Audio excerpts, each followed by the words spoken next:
অন্তঃস্পর্শ ও বহিঃস্পর্শ। আমরা জানি যে দুইটা বৃত্ত পরস্পরকে অন্তস্থভাবে যেমন স্পর্শ করতে পারে, বহিস্থভাবে স্পর্শ করতে পারে। যদি এই দুইটা বৃত্ত পরস্পরকে বহিস্থভাবে স্পর্শ করে, যেমন এই একটা বৃত্ত, আরেকটা বৃত্ত। এই বৃত্তের কেন্দ্র হচ্ছে C1 আর এই বৃত্তের কেন্দ্র হচ্ছে C2। মনে রাখতে হবে এখানে C1 আর C2 কিন্তু দুইটা বিন্দুর ইন্ডিকেট করতেছে। তাহলে বৃত্তদ্বয় পরস্পরকে বহিঃস্পর্শ করলে তাদের কেন্দ্রদ্বয়ের মধ্যবর্তী যে দূরত্ব, এটা তাদের ব্যাসার্ধের যোগফলের সমান হয়। কারণ এই দূরত্বটাকে যদি আমি বলি ব্যাসার্ধ R1 এবং এই দূরত্বটাকে যদি বলি ব্যাসার্ধ R2, তাহলে এই দুইজনের মধ্যে দূরত্ব, এই দূরত্বটাকে আমরা C1 C2 লিখতেছি। এটাকে কেউ আবার এইভাবে বললেন না যে C1 ইন্টু C2, অনেকে এভাবে চিন্তা করে। সাপোজ চিন্তা করেন আমি যদি ওর নাম A দিতাম আর ওর নাম B দিতাম, তাহলে আমি এই দূরত্বটাকে AB লিখতাম। আমি এখানে নাম দিছি C1 C2, তাই এই দূরত্বটাকে আমরা C1 C2 লিখি। আচ্ছা, ইকুয়াল টু কি? এই দুইটা দূরত্বের যোগফলের সমান, that means R1 plus R2। আর বৃত্তদ্বয় যদি পরস্পরকে অন্তস্থভাবে স্পর্শ করে, যেমন যে একটা বৃত্তের অভ্যন্তরে যদি আরেকটা বৃত্ত থাকে, তাহলে আমরা নরমালি জানি যে কেন্দ্রদ্বয় এবং স্পর্শবিন্দু একই সরলরেখায়। প্রথমে বড় বৃত্তটার কেন্দ্র C1 এবং ছোট বৃত্তটার কেন্দ্র যদি আমরা C2 বলি, তাহলে আমরা একটা বিষয় কিন্তু বলতে পারি যে স্পর্শবিন্দু থেকে এই দৈর্ঘ্যটুকু হচ্ছে বৃত্তটার ব্যাসার্ধ R1 আর এই দৈর্ঘ্যটুকু হচ্ছে R2। তাহলে কেন্দ্রদ্বয়ের মধ্যবর্তী দূরত্ব, এই যে এই দূরত্বটা আমরা দেখতে পাচ্ছি, কেন্দ্রদ্বয়ের মধ্যবর্তী দূরত্ব C1 C2।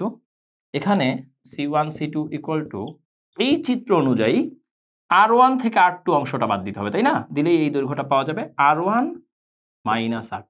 But in general R1 minus R2 লেখাটা ঠিক না। কারণটা কি? কারণটা হচ্ছে R1 R2 এর মধ্যে কোনটা বড় কোনটা ছোট আমি চিত্র না দেখে তো সেটা বলতে পারতেছি না। দ্যাটস ওয়াই এখানে মডুলাস ইউজ করাটা ভালো। এবার আমরা গাণিতিক সমস্যা সমাধান করব অন্তঃস্পর্শ এবং বহিঃস্পর্শ রিলেটেড। কোশ্চেন নাম্বার 1, এরূপ দুইটি বৃত্তের সমীকরণ নির্ণয় করো যার কেন্দ্রের স্থানাঙ্ক 3,4 এবং x² plus y² equal to 9 বৃত্তকে স্পর্শ করে। তার মানে কোন দুইটা বৃত্তের কথা বলছি একটু চিন্তা করি। একটা বৃত্ত x² plus y² equal to 9 এই বৃত্তটাকে অন্তঃস্পর্শ করবে, আর একটা বৃত্ত x² plus y² equal to 9 বৃত্তটাকে বহিঃস্পর্শ করবে। তাহলে আমরা প্রথমে বহিঃস্পর্শের কেসটা সলভ করি। আমাদের প্রথম যে বৃত্তটা দেয়া আছে প্রশ্নে, সেটা হচ্ছে x² plus y² equal to 9। আমরা এই বৃত্তটা আঁকলাম এবং তোমরা জানো যে এই বৃত্তটার কেন্দ্র হচ্ছে মূলবিন্দুতে। x² plus y² equal to 9।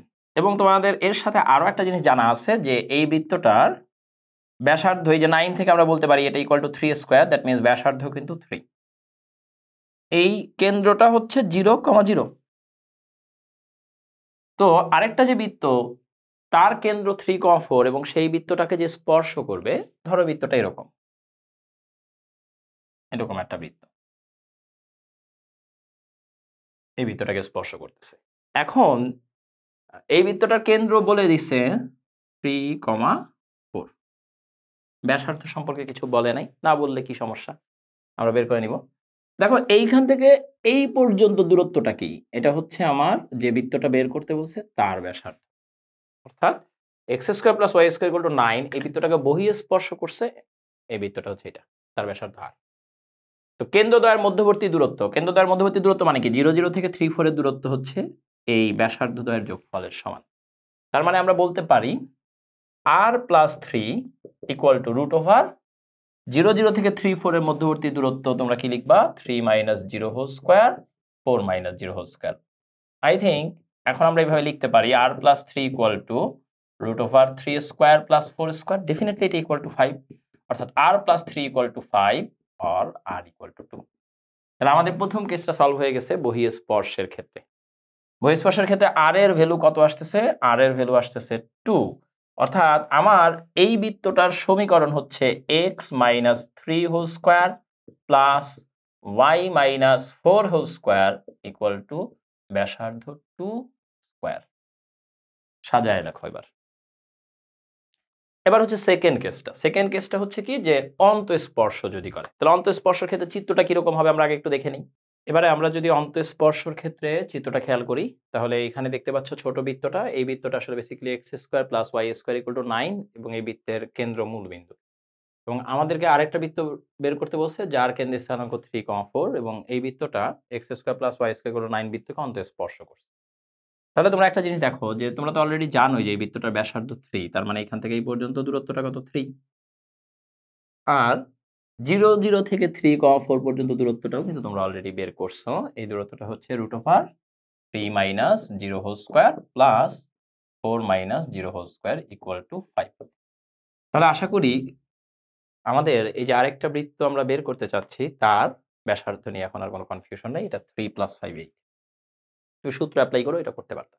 তাহলে এই বৃত্তটার ব্যাসার্ধ r = 3 + 5 or 8 এবং বৃত্তটার সমীকরণ x - 3² + y - 4² = 8²।